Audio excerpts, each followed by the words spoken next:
Good morning. What's good, everybody? See y'all in here early, 7:50. Alpha Male gets the shout out. He was the first chat in the building. Appreciate you tuning in on this Thursday morning. What's going on, everybody? What's going on, Ron? What's good? What's good? Had to drive halfway between the Rose Bowl and the Woody to find Q and beat his ass yesterday after the fucking episode. He's talking a little crazy. Had to pull up on him, but it's all good. We're here. We're still doing the show. Oh, man. That 100% is fiction. Ron barely leaves his house. You think he coming to find me? Oh, man. But yeah, man. What's going on, everybody? Let me preference what we got going on today in general. So one, appreciate y'all tuning in here. Got 10 people in here early. Go ahead and like that video.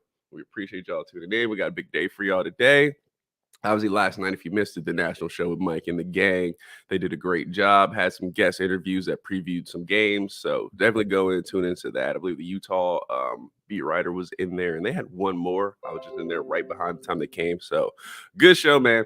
Definitely go check that out. Also, tonight we have State of the Program with Chris Drew. Y'all seem to like that guy, so we bring him back.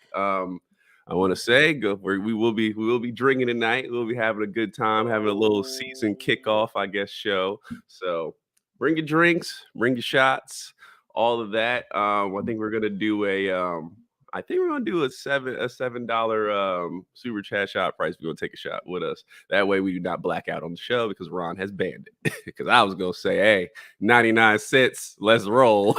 it was warned off of that. So I'm gonna, but yeah, Bickers Drew tonight. Stay in the program. Can't wait to do that. And then, as we said, Saturday we're gonna have the kickoff show. 10 a.m. Be in here for that. Ron will be on Bleacher Report right after the game. Saturday game's at 3. So after the game wraps up, Ron will be on Bleacher Report giving his immediate thoughts. And then Sunday, Buckeye BS. I think, is that everything, Ron? Yeah, that is everything. Okay, cool. So let's hop into it this morning. But I gotta start on one thing. Okay, so yesterday we obviously had our debate with the quarterback situation and all that. And honestly, I did not know Ron was gonna be on the other side of me. He kind of jumped me with that because I told Ron, I was like, yeah, I'm coming in with energy tomorrow. He was like, oh, me too. I'm just not gonna tell you. So I just on the same side.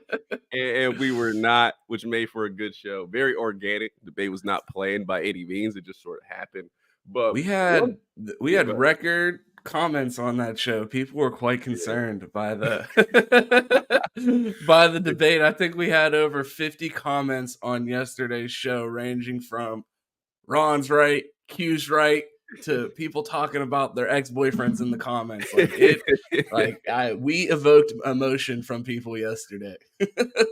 which was fun, man. It was really cool. I had a great show. But one thing I do want to preface is I don't see this a lot on this channel. I've only seen it maybe a couple times, but in Twitter in general. And it's the question of the coaches. Like, a coach gets paid $10 million. We shouldn't question anything they do. And I will say this just for that general remark. One, yes, we are fans. They ask us to be invested in or we're media now, I guess, but they ask us to be invested in the team. They ask us to show up, follow on social media, pay money, all that. I promise you, I will not question anything Ryan Day does when he does the 3 goals on his list. Beat Michigan, win the Big Ten, win a national championship. The season after, this motherfucker walk in and say, I'm playing all 4 quarterbacks, both halves. And I will not say shit. I'm like, hey, this dude won a title, all that. But when you go 0 for 3 on back-to-back seasons, yes, we can question coaches. We questioned Jim Knowles all offseason. Nobody would float to his defense. Like, you can't question Jim Knowles. We did it all offseason.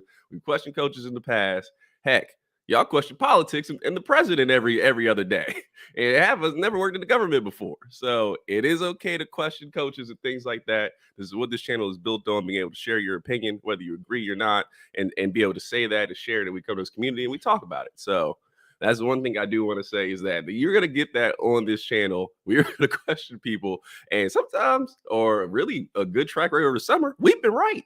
So don't question them just with idiotic takes most of the time. But yeah, other than that, man, that's all I got. Ryan, got anything?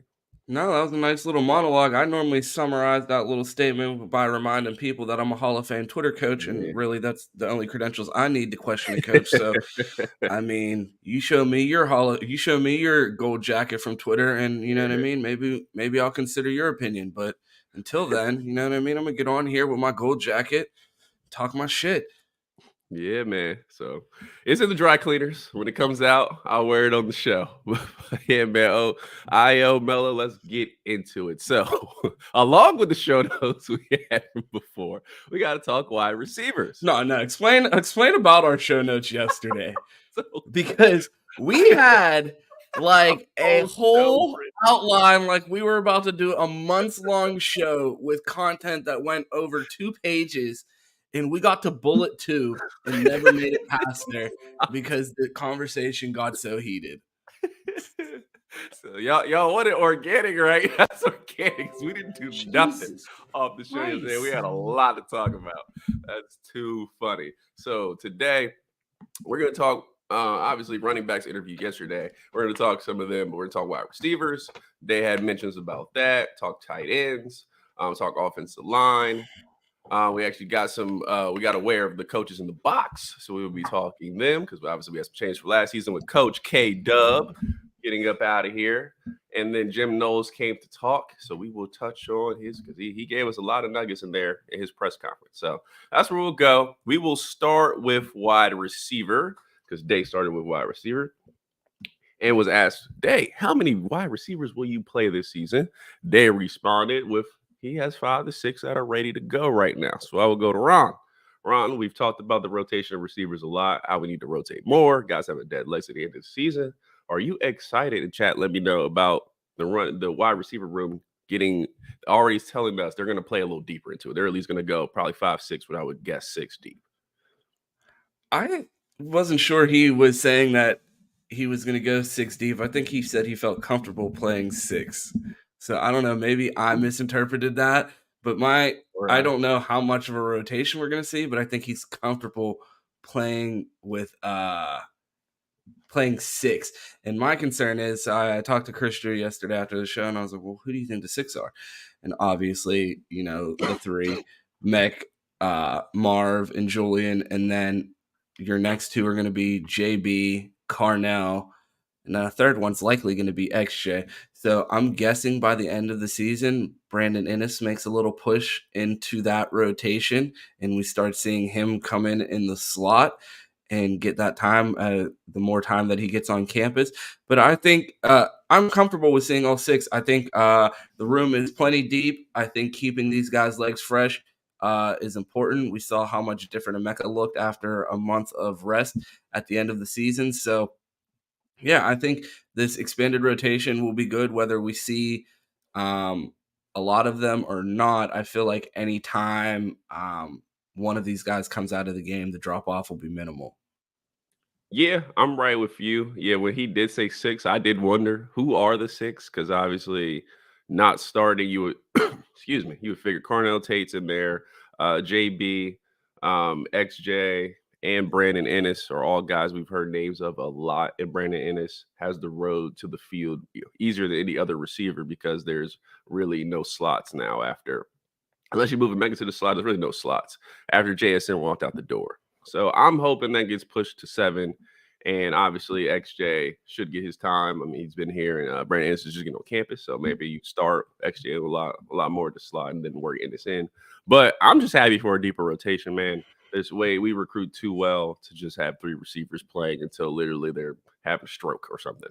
I wish that on nobody, but you know what I'm saying? They're out there getting carried to the sideline with dead legs. And obviously, at the end of the in Michigan game, Emeka's running a 4.9 because they've been beating him down all season. So definitely interested in that. That was one of the best news I heard. I'm like, finally, we get that 6 receiver rotation. So hopefully we're back to that.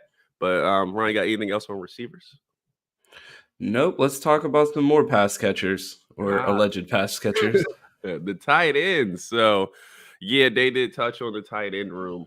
And we actually did hear another rotation stat.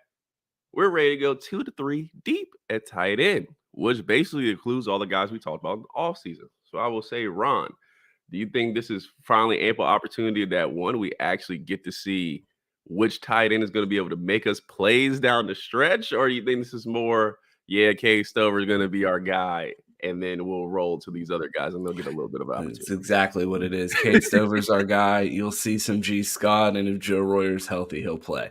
Like that's exactly what I feel like you're getting out of them. Like Cade is gonna play regardless. I think G is here for a reason. I feel like he put in the work, and he's gonna get his opportunity this year if he can. You know what I mean? Not headbutt people. So I mean, as long as he's not out there getting personal fouls, I think G is going to be that second tight end. I know Royer was banged up a little bit during fall camp, so I think G has solidified himself as that second tight end, if not pushing for first string snaps. So they initially said two to three, so it sounded like they had two people in mind. I would assume that's Cade Stover and G Scott. So hopefully.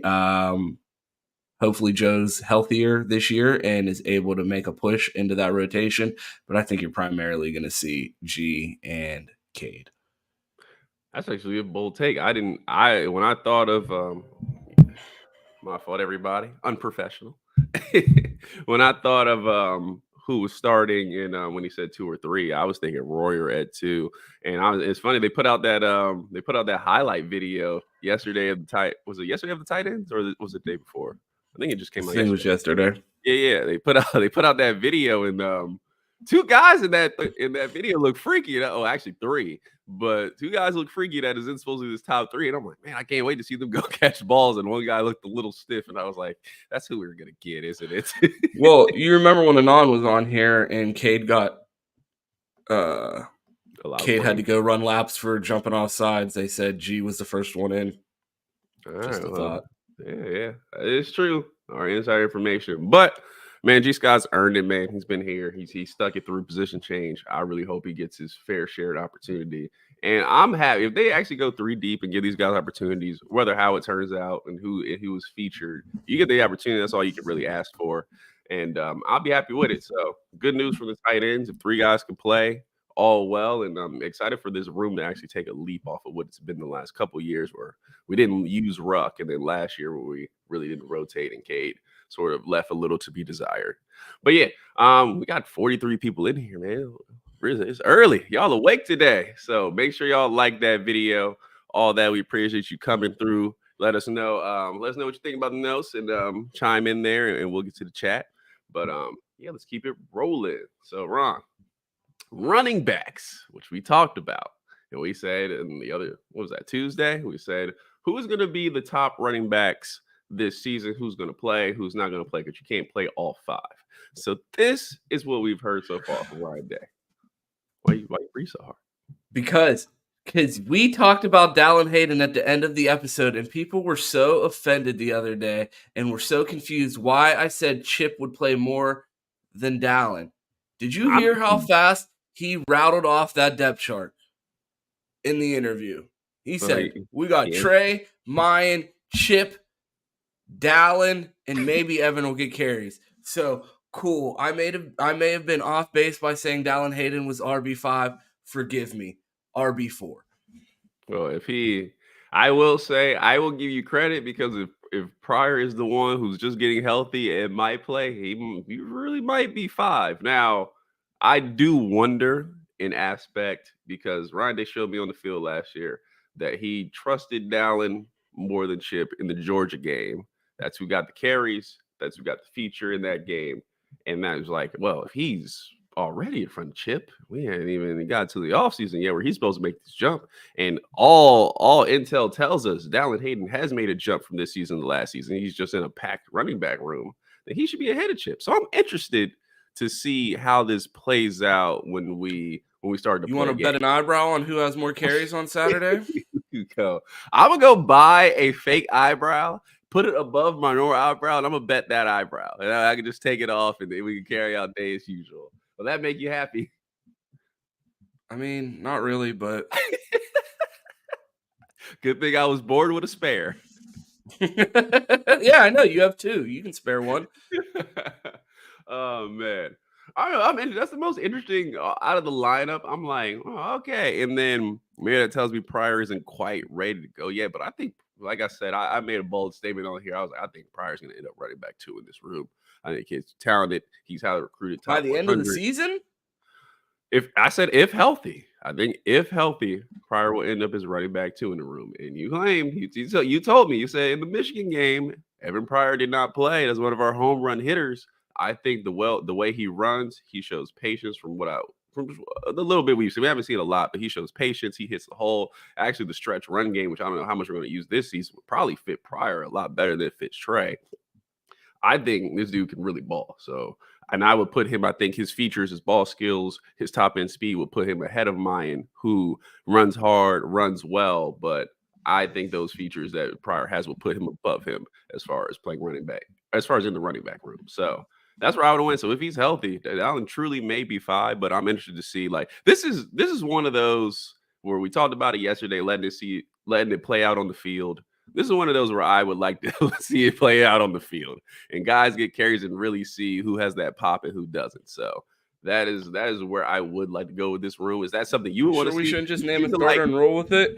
you see the like you let it play out on the field. So is this a position where you would love to see that? That's what I'm saying. Let it happen, bro. We're 2 days away from game day. Just let them play, man. See, my main problem with that statement of let it play out on the field is we don't never see it play out on the field. How many times have we sat here and we know the guy behind the guy on the field probably is better and does not even get a chance in hell to go out there and prove it on the field, barring injury? How many times have we seen that? What? The guy where we have a guy playing and we're like, that's probably not the best guy, and they probably the best guy or the one that gives the best chance eventually is sitting on the bench, A but lot of times we don't on get to see defense it play on the past 2 field. years, but on offense, they usually get it right. Like, how many times on offense have we been like, you know what? They're playing the wrong guy. No, I think on well, Tight this is end. mostly defense. Tight Yeah, end. tight end. That is true. On offense, they mostly get it right. Or offense is paneled so everybody can get a chance to at least get on the field. In defense, it's like, what the hell are we doing? I would love to see Steele and CJ Hicks play it on the field and see who's the better guy. Let me make an opinion. That's for Ryan Day if you're watching. I'd appreciate that. But yeah, man, running back room is deep. I will interested to see how this plays out. So moving on to the offensive line, which is the most important in my opinion. I would probably stress that tonight of championship or bust. We got some news. So Simmons at left tackle, Fryer What's his at first right. name? Josh. No, it's Jimmy. It's Jimmy. No, it's Josh. Okay, because somebody, I forget who it is in the chat, but every time I get his name wrong, he says he wants to be called Josh. I'm like, all right, I'm sorry.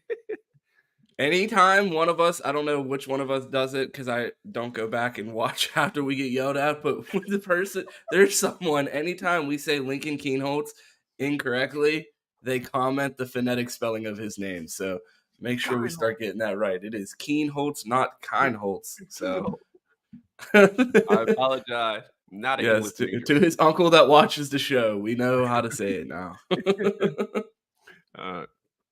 So yeah. So and Fryer was at right tackle. Hinsman is at center. So new offensive line. Ron, I just want to ask you, what's your confidence level in this offensive line if it sets as it is today? Low. Low. I think they're bullshitting us like magically. You know what I mean? We went from not being able to throw a screen pass in practice to Ryan Day telling us that he thinks that they have some good depth pieces. So I think that's cap. I would love to see them go out there and perform, but I need to see it first. My expectations are low until I see it. I mean, if you're you know what I mean? Josh Fryer looked really good when he came in the game. At least I think so. I mean, Zach says otherwise on Menace. He thinks that Josh Fryer is a guard and didn't play well at tackle last year. I agree. I mean, I don't have, you know what I mean? I'm not I'm just a Hall of Fame Twitter coach. You know what I mean? I never actually coached on the field, never had my hand in the dirt. Yeah, exactly. But I mean, I never noticed Josh Fryer in the game and been like, get him the fuck out of there. So for him to get pushed by Luke Montgomery, maybe clearly, to mean something that I'm missing is happening there, that he's not performing in the way that I thought he performed last year. So I do have concerns at tackle. And you know what I said about false starts. And if I'm seeing tackles jump off sides, like, I'm going to need to order a new TV now because the remote's going through it. Because that is like one penalty that, like, I'd rather have G Scott headbutt someone every game than watch our tackles jump off sides. Like, the snap count. Like, I know it gets loud, but for the most part, you can hear. Lock in, bro. Lock in. It's simple. Like that. Like, those are the basic things that, like, we can't be shooting ourselves in the foot, especially with a young quarterback or a first time starting quarterback. So I think I'm going to need to see the offensive line really lock in, play a fairly penalty free game, and keep our quarterbacks clean before I go out there and without any worries, because I absolutely have concerns going into Saturday. I agree with you 200%. Chad, let me know, with the given offensive line, what's your confidence in them? Give me a 1 through 5 on where your confidence level would be. Yeah, I tend to agree. I mean, as much as I was happy to get Josh Simmons because we didn't have a left tackle, even though coaches told us we had a left tackle at the beginning of camp, or not the beginning of camp, at the beginning of the offseason. Oh, Josh Fryer, he's going to move over to left tackle. And I said, bullshit. And I was right. So I questioned coaches there, 1-0.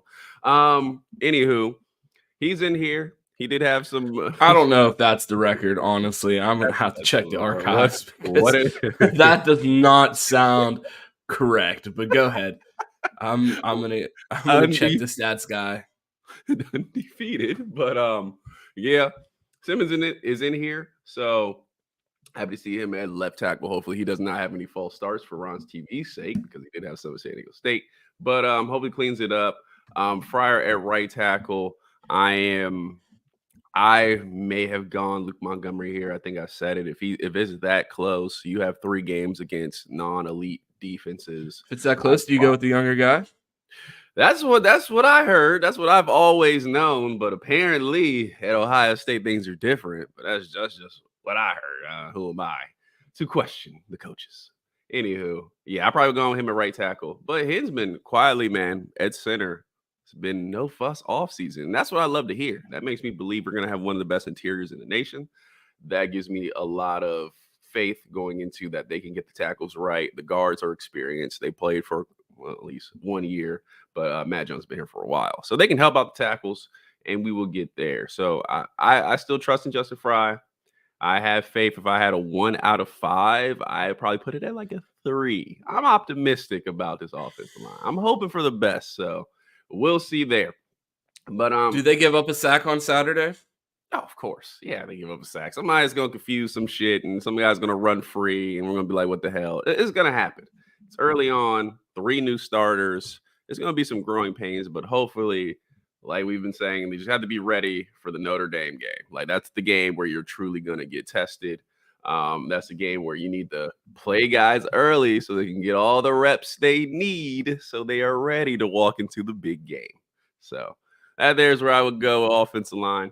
But I'm gonna say a 3 out of 5 is where I'm at. So give me your number. I'm seeing confident. Give me a number rating. 1 through 5. Let me know what's good. And take a moment. We got 50 people in here. Y'all ready for the season?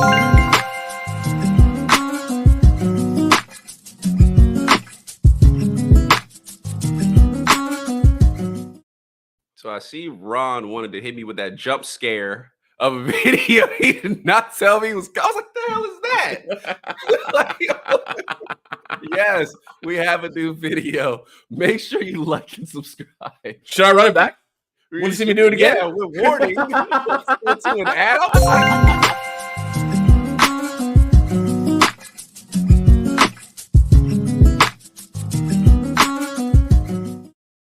Hey, goodness. I had to spend our whole entire budget on the licensing for that music, so make sure you smash that like button, or I'm going to start screaming like yesterday. So let's get that up to 30 likes. Yeah. I need to turn my speakers down. Good Lord. But yeah, man, y'all are in here. Appreciate that.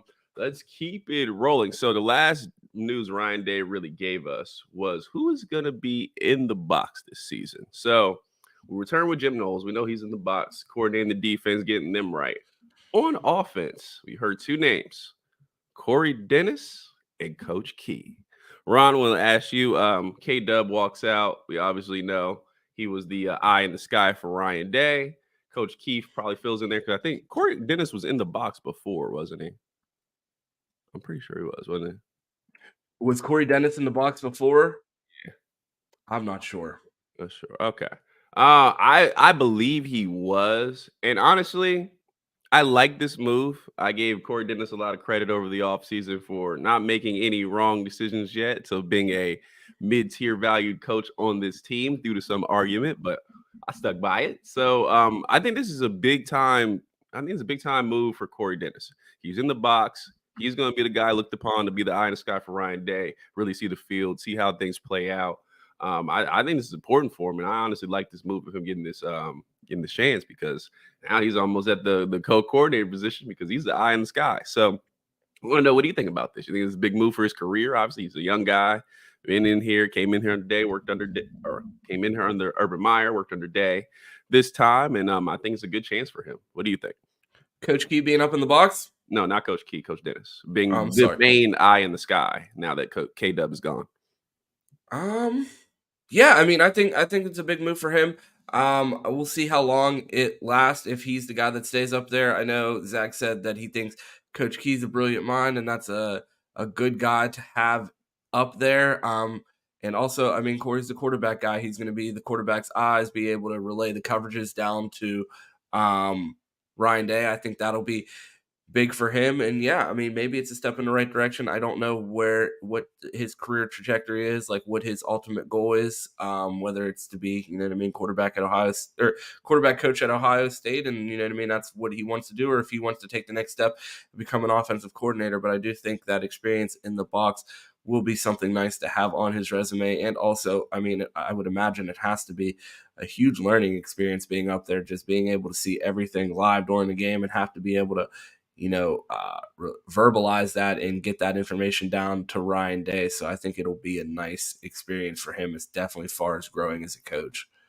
Yeah, and I believe that trajectory would have to be OC. I mean, I'm sure I would love him to stay as quarterback coach for forever, and the staff just to stay as it is right now, and I'd be happy to go. But I'm sure he has bigger priorities on his list and be an OC. And I just think being that main guy. I mean, Coach Key, like Zach said, he does see the field well. He knows him well, but he's just walking into that, just walking into the box for the first time on Saturday as a full-time position coach. I wouldn't expect them to just put all the weight on him. I think it's going to be on Corey, and it's his show to drive and let him know what's really going on as far as the secondary and things like that and how the defense and offense is playing. So I think it's a big chance for him. So just wanted to give him a shout out. And obviously Coach Key gets his opportunity. So all set there. Okay. Now the main man, the guy. Oh, no. Wait. They said this before he left, so let's talk about that.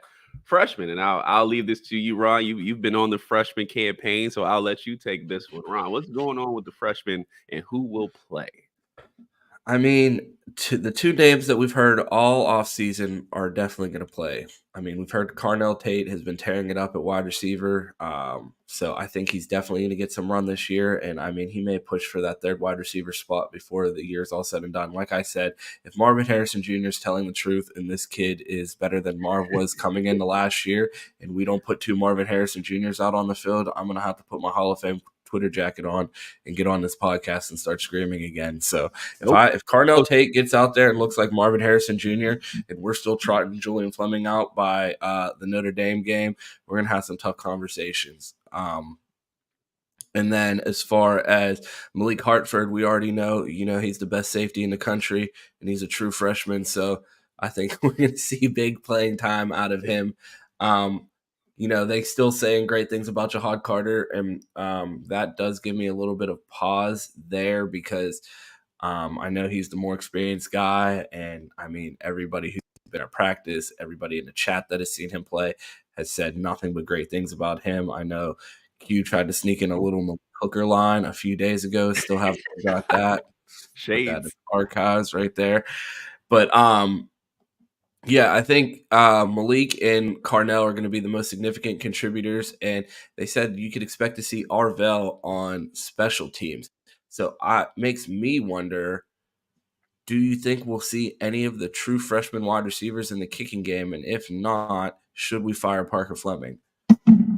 Yeah, well, I don't think I can say Parker Fleming's job on this channel. I think it's he's been fired at least 417 times to At date. least once an So episode. yeah, I think once I might put that in my Twitter bio, just like delete my whole bio and just say fire Parker Fleming. you honestly should, just for marketing reasons. But yeah, but I actually wanted to have a follow-up question. We heard those, and I do want to ask this to you in the chat. So we heard those names: Arvell Reese, Carnell Tate, Malik Harford, Luke Montgomery at offensive line, which I think he needs to play. If you had to give me two more freshmen, and this is not based on anything, but that you would like to see on the field this season, besides those four, who would and don't answer Brandon Ennis? That's too easy. So let's scratch that. Brandon Ennis as well. We'll throw him in there with them because he's going to play. Now, outside of Brandon Ennis, two more freshmen you want to see on this field. And this is for the chat as well. Who would be those two freshmen you would love to see get a crack at some playing time? I knew you were gonna say Brandon Ennis first, so I took him off the board. And like, I'm trying not to be that guy and like say another wide receiver. Lincoln, I guess. I want to see the West Dakota Heisman. Like I see Noah Rogers in the chat. I'm a big fan of all of these freshman wide receivers. But no, I got it. I was searching for the name and I couldn't figure out where I wanted to go. Jermaine Matthews. I want to see Jermaine Matthews by the end of the year. I think Jermaine Matthews is one of the best. I think he's one of the most talented freshmen on this team, and that says a lot because despite not having a lot of 5 stars, I loved last year the 2023 class. I think there's a lot of uber talented people in there. I think Jermaine Matthews, because he played in Ohio and was a late riser, I think he's a 5-star if he's in Florida or Georgia or Texas. So that's a guy, if he gets on the field, I think that speaks a lot to where he is in his development. So I'm going to go with Jermaine Matthews. Yeah, I would have went there too. You actually took mine. If I had two outside of Jermaine Matthews, I believe Jelani Thurman was not mentioned. He has to play. You have to find a way to get him in there somewhere. That was one of the givens. So I think he has to play. And also too, I would have went to the wide receiver after and said Noah Rogers has to play. I think he's another guy who's demanded playing time. He's making plays, and at least just get him out there and see, what he can do. But hopefully we're giving playing time, and I think with this little bit of youth resurgence, they're finally going to give guys more time on the field when we're beating people 50-10 and still have Tommy Eichenberg running around and whoever starts at quarterback still throwing passes. I mean, but do we chase the Heisman with him? Like, do we add stats and have Tommy rack up an extra 10 tackles in the fourth? My question is, I don't know if we could chase the Heisman more than we did last season. Who, Tommy? Yeah, Tommy was playing. Tommy was making tackles as time was expiring. I think they Heisman him out, and unfortunately, Caleb Williams came back. So I mean, let's be for real. We all know Tommy's a better player than Caleb Williams. How much? Honestly, honest question: how much more can he chase the Heisman? He got to play offense to chase the 100. That's what I'm saying, bro. We need to get Tommy Eichenberg on punt return. I want to see a couple fucking reps at tight end. I think Tommy, you know what I mean? If we do the necessary things, get him involved in the return game, maybe a couple carries in the goal line. Like, tell me that wouldn't get you hype. You're sitting there, we're in the red zone, we're on the 2, and you just see Tommy E trotting out on the field because he's about to get the ball on the goal line. Like, you're telling me that wouldn't fire you up? You wouldn't be fired up for that. Honestly, just because of the sheer, like, what is going on? Bro, I'd take my shirt off and run down my street. I would be hyped to see what is about to happen if I see Tommy Eichenberg run off. Well, someone's going to die because someone's going to try to tackle Tommy and get fucking obliterated. Oh, man. That would be crazy. But yeah, those are the guys I would like to see. And they mentioned Jelani Thurman, Matthews in the chat. So those are a couple guys that we would like to see as well. But yeah, man, I'm also interested to see. He mentioned Luke will play. I'm interested to see if he actually contends for that tackle spot. That's something I do want to see because I feel that's a battle. So the other guys aren't necessarily. I guess Carnell Tate's in a battle, but you want to see them played out in the game? But yeah, If we doing it at quarterback, I swear to God, I better be able to tell you who's the best. Because if This that's is what we gonna crazy, do, man. Just a little bit critical today. I'm just saying. I'm just saying. I would love to see it for all positions if we're gonna do that. Also, too, one thing I would love to see is them march out Tywone Malone at X on offense and let him run his way. If you watch highlights, you know what I'm talking about. So that's one thing. If we're gonna give Tommy the chance, I want to see Tywone Malone go out at X and let him make a play. You know, one other thing I really want to see. What? Everyone like the video. Ah, Smash that like button, guys. yeah, don't make Ron play that video again and scare the shit out of me. It just I'll happened do 5 minutes ago. Now I'm prepared. I'm looking out for it. All right. Yeah, everybody make sure you like the video. 56 people in here. Appreciate y'all tuning in, man. We got a couple days before the season. Cannot wait. So, Jim Knowles, our guy, Jim Knowles, who I've gained a lot of trust in this offseason by what Your he guy? said. Yeah, my guy. I trusted Jim Knowles now. And now he has to show me what he's been talking about all offseason because it seemed like he learned some lessons from last year. So he has to show me. But he started out with free safety, and this is what Jim Knowles said. He said, we will see Jahad Carter, Malik Hartford, and Josh Proctor. Now, we famously talked about a position battle yesterday.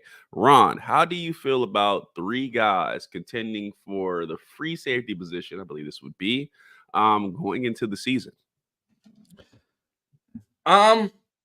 Obviously, I have my preference of who I want to play, but I think all 3 of those guys are capable. I know you own all of the land remaining on Josh Proctor Island.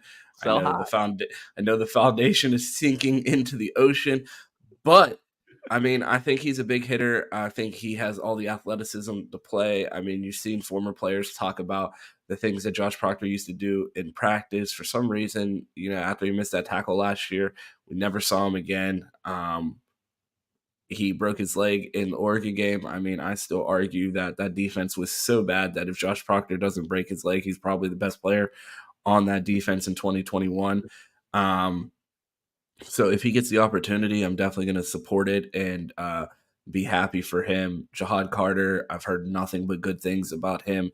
And obviously, this is a show sponsored by Malik Hartford. So we're pounding that drum. So if he gets the chance to play, I think he's going to go out there and kill it. So in this situation, I don't mind it. I think all of them are capable. I think one of them will rise to the top. And if not, I think they're all good enough that they'll find ways to use them in situations where they're a best fit for the defense. So it's really the only remaining position battle that we have out there other than, quarterback. Have we talked about that yet?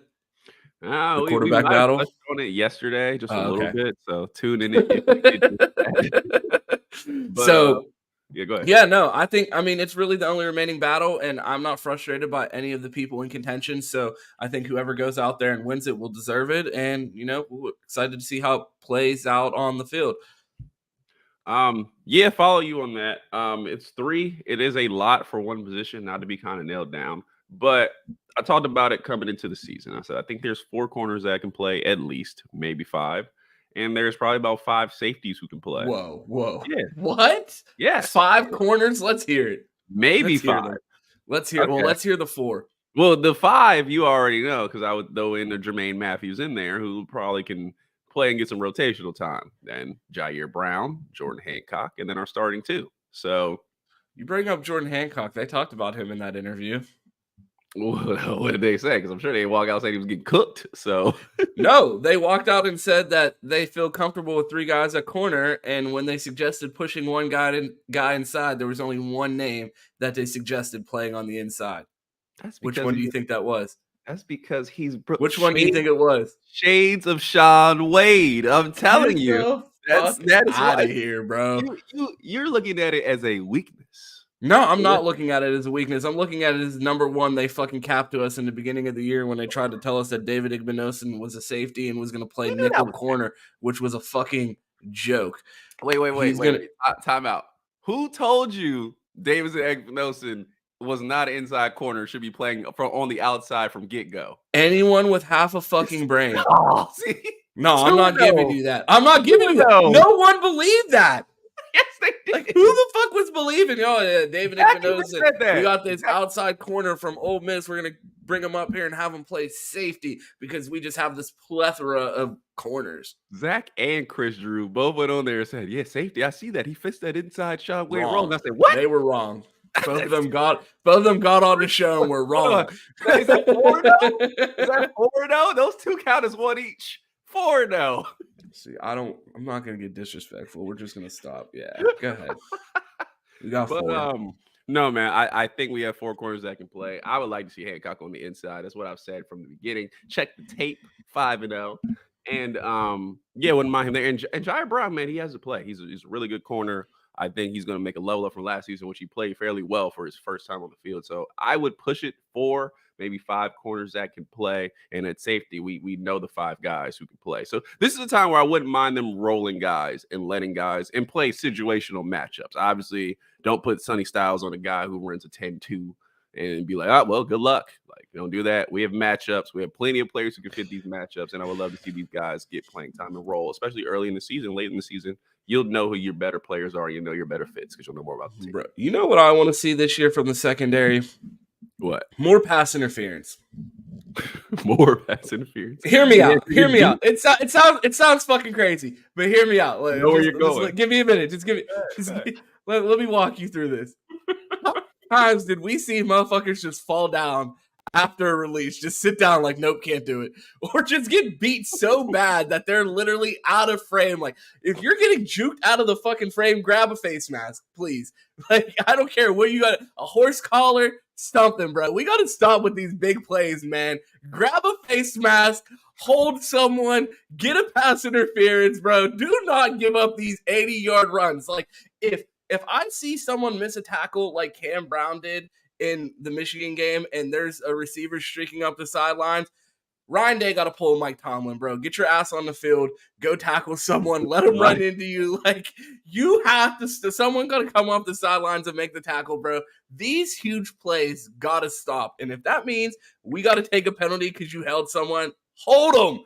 Like, I'm sick of seeing people running naked through our secondary, bro. We need more pass interference. Hot take, but I'm putting it on the record.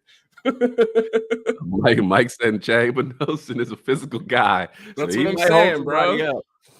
I agree. I would much rather give him the 15 yards. Should we put that on a t-shirt? More pass interference? The problem is, it's not only guys getting beat and guys streaking down the field. Guys are running into each other. They're getting juked out their shoes and falling 10 feet away from the guy who's going the other way. So there are situations on this team where they wouldn't even have the chance to do pass interference because there's so much separation.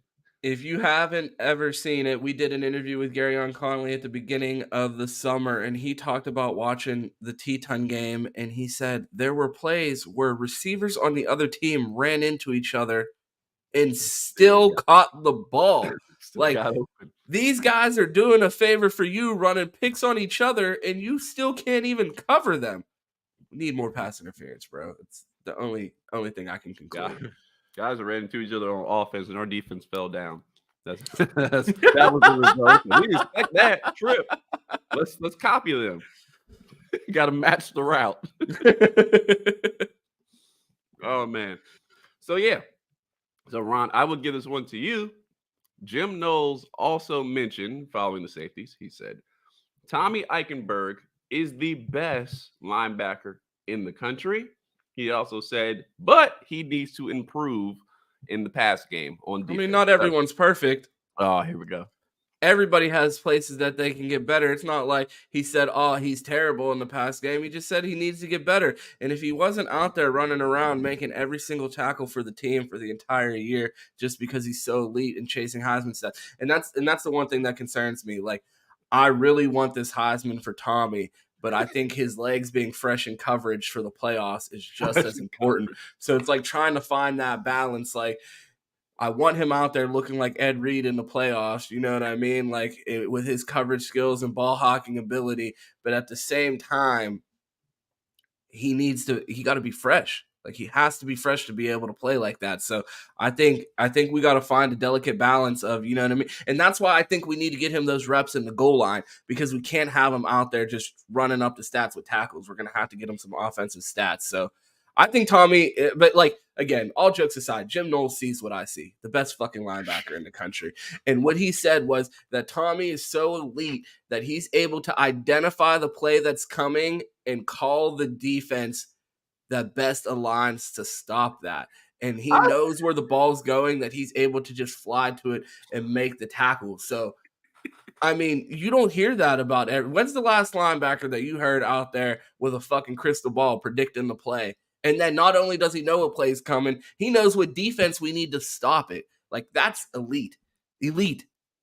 Ron, I promise you, if you ever say that again, you're getting dropped. What? I better never hear. What did I say? You said, I'm not surprised. Jim Knowles sees what I see. What? Shit like that again. What do you mean? Hall of Fame Twitter coach out here. Like, Jim Knowles. I'm glad that Jim Knowles is out here seeing what I'm seeing. Like, elite. After the game, Jim Knowles, what he does is he goes to his office and watches the playback that we do every Saturday where we watch the Buckeye game, and he's like, what's Ron saying about Tommy? Because that's my room. Because he needs someone like me. Jim Knowles is up in the booth.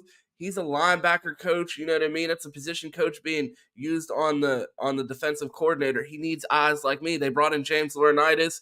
They have me out here telling you what Tommy's doing great. Like, he needs me.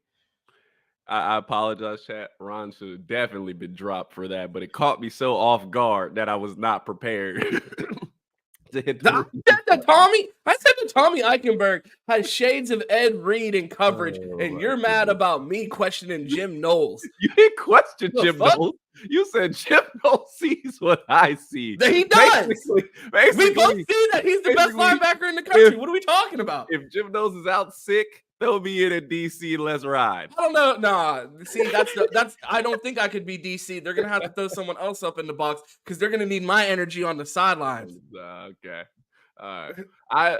I will give Jim Knowles this line of credit. He says Tommy Eichenberg is the best linebacker in the country. Oh, it's cool. When he says it, you believe it. But when I've been telling you since March, no one was trying to hear me. I don't believe it, not one bit at all. No, to be honest, I really don't. But you said that, go prove it. And if Tommy Eichenberg is not the best linebacker, name a better linebacker. You just lost that line of credit. There's plenty of lists out there of linebackers. If I got my pick, I probably would not start with Tommy Eichenberg. But you know me, I like the freak shows. I like the guys going sideline to sideline. I like the athletic dudes. My defense will be so fast. It would be like the Flash out there at all positions, flying around. You wouldn't even know what hit you. But that's just how I like my defenses. I mean, you always tell me you want your linebackers to return punts. I want my linebackers returning punts. So you want Tommy Eichenberg to return punts this year. So you're on board with me. You're hearing what I'm saying. We need to get the ball in Tommy's hands. As long as he looks like Raylan Wilson when he was returning punts, I am cool with Tommy Eichenberg returning punts. I'll just say that. If you have not seen Raylan Wilson's tape, go watch it. Linebacker for Georgia. That's how I want my linebackers to look coming into the program. But I'll give him this a lot of credit. He says he's the best in the country. Let me know if you think Tommy Eichenberg will be the best linebacker in the country. And if he is, I'm like, hey, Jim Knowles will be. All right with you. He already is. Someone would have to unseat him. We already know the answer. Yes, he is. Okay. No. Jim Knowles says he is, so let's roll with it and see what happens. Okay, so he also talked about the D-line, and basically at this point, he said a couple of things about the D-line. He says basically, we got monsters up there. We just got to find a way to keep these guys healthy. That has been the big concern. I have questioned our sports science program about, man, guys get hurt out here a lot at Ohio State. I swear more than any other team, we got players just dropping off like flies. But knock on wood, we've been pretty good this offseason. Ron, do you think this defensive line actually stays healthy all the way through the season? This may be the toughest question. I'm not going to get on here and predict injuries. I don't know who you're talking to. I'm not saying we're going to be the pinnacle of health in college football this year. I think they're all going to be healthy. So yes, I'm banking on health. I got belief in the nutrition staff. I got belief in Coach Mick, and I think boys are going to be healthy this year. All right. I'm hoping. I'm hoping finally we say guys help through the season. And he I'm also ready to get to this next question, though, on the show notes because this is something that we discussed recently, and it's something that Ron said, and Q wasn't trying to hear because this man was trying to crown him a first rounder already. So go ahead, Q. What's the next thing on the show notes say? I should have just left this off because I'm the one No, who go ahead, Q. Let's talk about it wrote this because you note were in so here. adamant that this guy was a first rounder the other day. First But rounder. for some reason in our show notes, something would lead you to believe that this is not something that you would say of a first rounder. So go ahead, Q. Tell us what the show notes say. So he mentioned Tyreek, and he said Tyreek needs to consistently be a first rounder. No, that's actually not what the show notes says. It says Tyreek needs to be more consistent, something that I completely agree with. I can't get on this show and tell you that someone's going to be a first rounder when I don't even know if this guy is going to maintain shape for the entirety of the season to allow himself to still be playing at the end of the year. Do I think that Tyreek is an exceptional talent and has first round talent? Yes. But That's good to until hear. he goes out there and is healthy for an entire season, in shape for an entire season, and has the motor when he's in the game for every snap, I don't see a first round pick. One, I think Tyreek has the talent to be a first rounder, like you. Two, last season, I don't care if he played like a seventh rounder. That would have been better than what we had on the field. So let's start there. Yeah, man, we've heard all this long about Tyreek needs to be in shape. All I know is the guy steps on the field. He's an absolute monster. I don't see this inconsistency. He makes more plays than the next guy. Keep him on the field. I believe he has all the talent in the world. How Does he don't need you see the inconsistency when we only see him play 8 snaps because he can't breathe?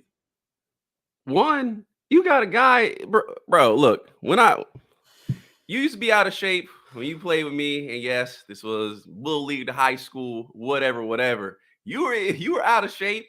They played you into shape, basically. It wasn't no you gonna look goofy out there. At You look Ohio like, State, do oh, they play you into shape? they might as well. When we're playing Akron, like make the guy play. Go make him play his way into shape. That's all I'm saying.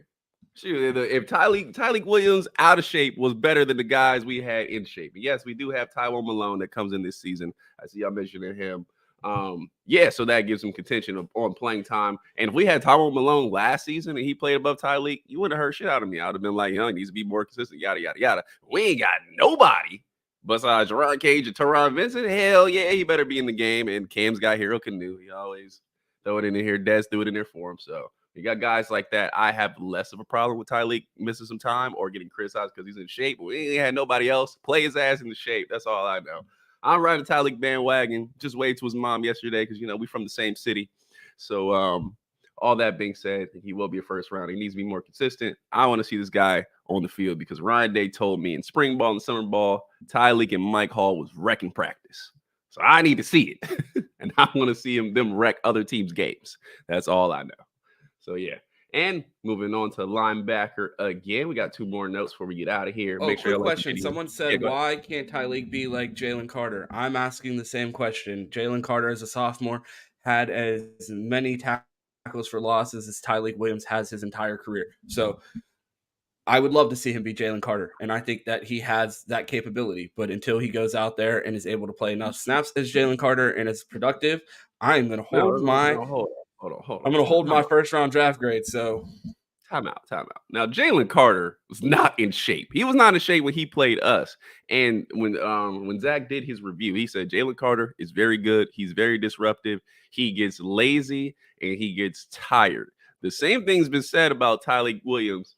He's a with disruptive. less production, He doesn't play as which much would as lead Jalen you to Carter. believe that's why he won't be Jalen Carter, because when Jalen Carter's fat and out of shape, he's outproducing Tyreek Williams, and when Yeah, but Tyreek Jalen Williams is fat Carter and out of shape, he's on the bench. That's Jalen why. Carter played and one, Jalen Carter has a different defensive coaching staff who knows who to put on the field. Second of all, when Jalen Carter is out of shape, they still play him more snaps. They throw him out there until they can't no more. While freaking Ohio State is like, oh wait, did you get tired? Oh yeah, come sit over here for an hour while they run 22 dive for 80 yards. So I would contend. What does Larry I'm with it. Johnson tell you? What does Larry Johnson say? I don't know. What does he say? I watch these guys in practice every day. I want my players out there playing at full speed. I am fully aware of the amount of snaps they are able to play at full speed and be successful. So clearly, You know what Larry Larry? feels You know that what Larry also told Tyleek. me? Go ahead. Larry also told me, I watch these guys in practice every day, and I believe Jerron Cage No, and he did not Teron say that. Benson No, are he good did enough not to say go that. beat Georgia because I'm going to play them like He didn't say hell that. No, and not play my best or defensive he lineman. played them because Mike Hall was hurt and because Tyleek Williams was out of shape Mike Hall was in the game. He just didn't play a lot of snaps. If he's bro, because he this was nursing an whole injury. man, look, this whole hurt thing, we've all played sports. You either can play or you can't. Like, if you can suit up, you can put the pads on, you can roll out there, then you're able to play. I understand limiting a snap, but I don't want to hear Oh, this so you last, understand a last, rotation now? last snap of the season where the game is on the line. I don't care how hurt he is. If he's your best player, put him in the game, man. No pass rush. Sets admitted back there like, I got all the time in the world. Oh, look at Brock Bowers. He ain't got open all game, but because I have 42 seconds, because Jerron Cage is over there on the ground. That's what I see. Tyleek's on the sidelines gasping for air. He's not. He was not that.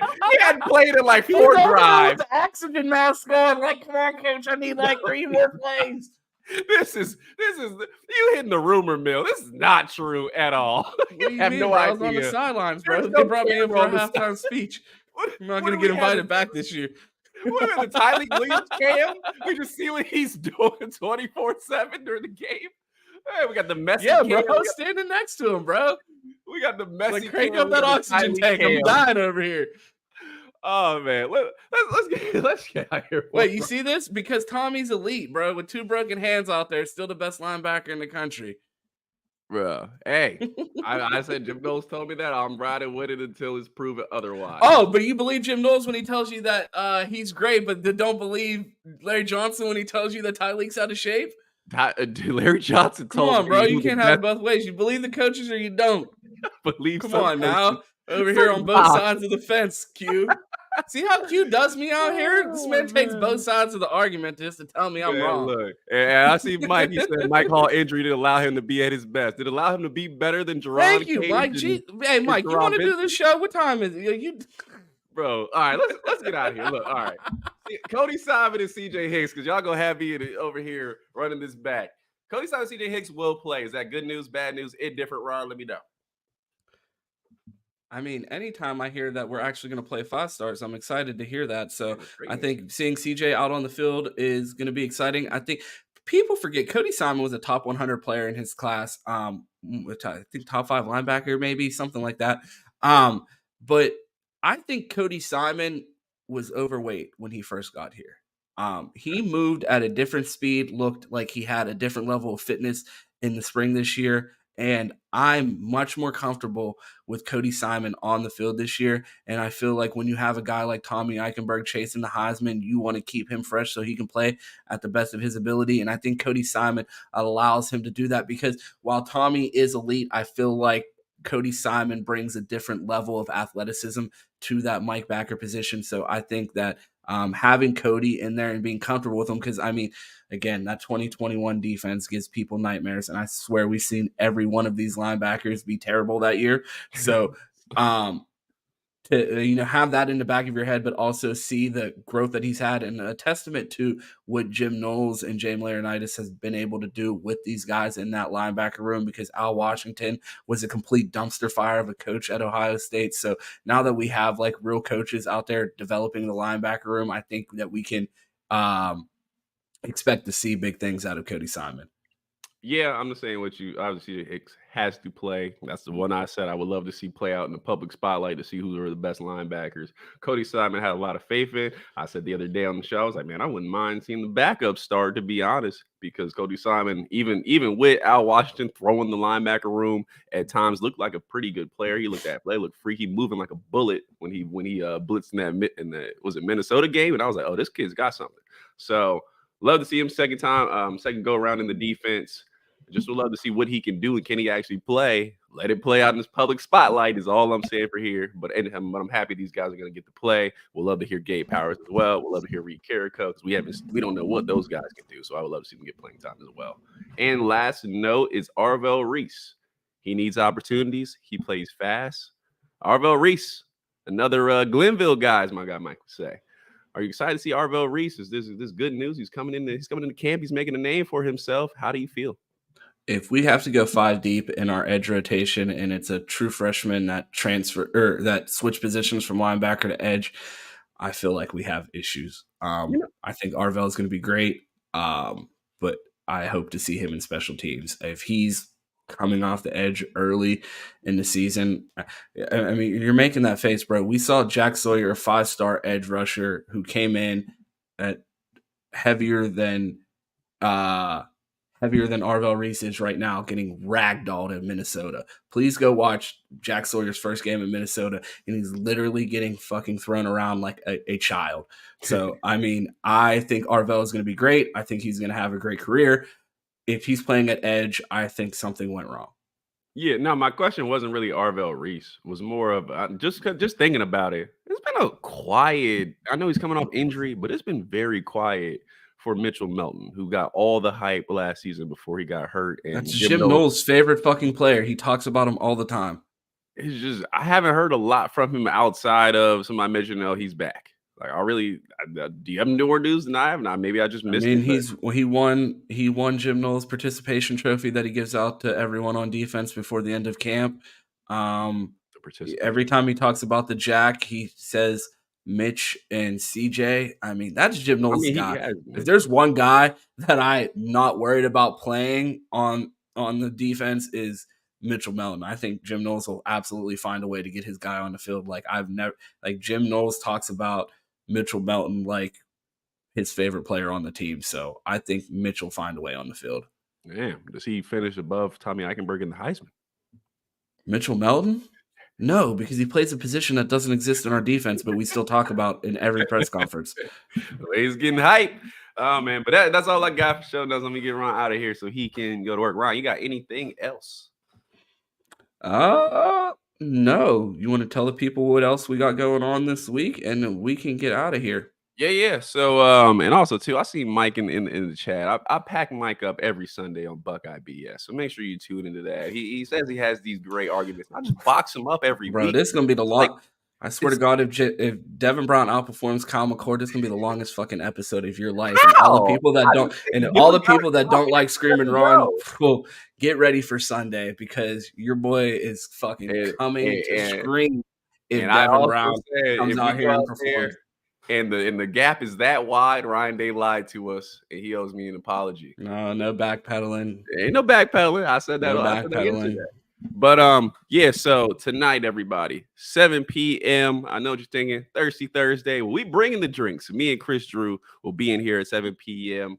Go about an hour. We're gonna have a great show. It's gonna be fun. State of the program. We bring the energy. You know how that goes. So make sure you tune in that at 7 p.m.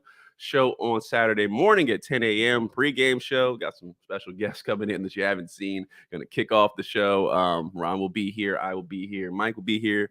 Cam will be here. The whole gang will be around. So that should be fun. And Cam will be here for what? You said pre-game show? Yeah, pre-game show, right? Cam will be in Indiana at the game, so he might be calling in from it, but I do not believe he will be on the show. Oh, well, we'll make him call in just so I'm right. I mean, 6-0. So Bleacher Report.